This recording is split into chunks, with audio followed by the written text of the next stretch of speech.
नमस्कार दोस्तों। आज हम आपको एक ऐसी पौराणिक कथा सुनाने जा रहे हैं जो रहस्यमयी और चमत्कृत कर देने वाली है। यह कथा है विठोबा भगवान की, जिन्हें पांडुरंग, पांडुरंगा या विट्ठल के नाम से भी जाना जाता है। महाराष्ट्र और कर्नाटक में विठोबा भगवान का विशेष महत्व है। तो चलिए जानते हैं इस अद्भुत कथा को।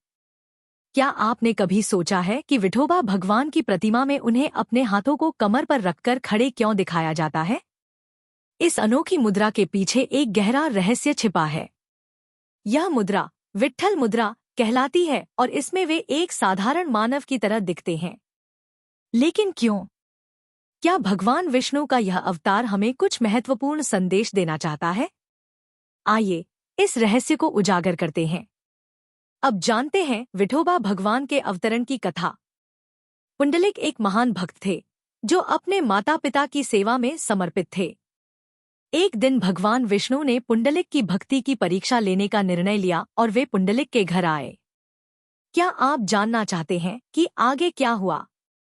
पुंडलिक ने भगवान को पहचानते हुए भी उन्हें प्रतीक्षा करने के लिए कहा और अपने माता पिता की सेवा में लगा रहा। पुंडलिक ने भगवान विष्णु से कहा कि वे एक ईंट पर खड़े होकर प्रतीक्षा करें। क्या भगवान विष्णु को यह बात स्वीकार होगी?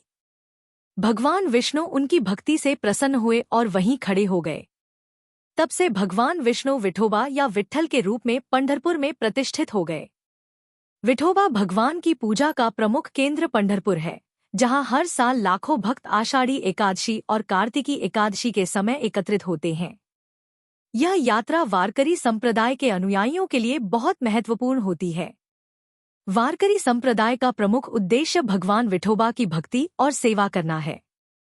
इस संप्रदाय के भक्त, जिन्हें वारकरी कहा जाता है, नित्य विठोबा के नाम का जाप करते हैं और उन्हें अपने जीवन का अभिन्न अंग मानते हैं।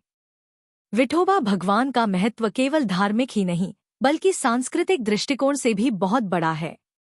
वे महाराष्ट्र के सांस्कृतिक और धार्मिक जीवन का अभिन्न हिस्सा हैं। उनकी भक्ति में कवियों और संतों ने अनेक भजन, अभंग और रचनाएं लिखी हैं।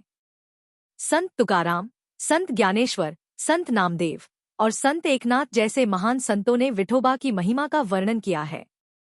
विठोबा भगवान के प्रमुख उत्सवों में आषाढ़ी एकादशी और कार्तिकी एकादशी का विशेष स्थान है। आषाढ़ी एकादशी के दिन लाखों भक्त पंढरपुर में एकत्रित होते हैं और विठोबा भगवान की पूजा करते हैं। इस दिन को वारी के नाम से भी जाना जाता है।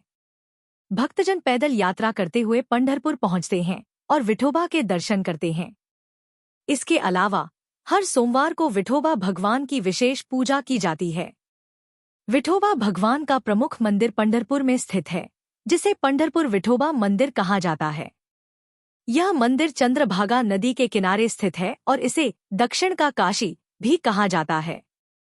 इसके अलावा महाराष्ट्र और कर्नाटक में विठोबा के अनेक छोटे बड़े मंदिर हैं, जहां भक्तजन उनकी पूजा अर्चना करते हैं।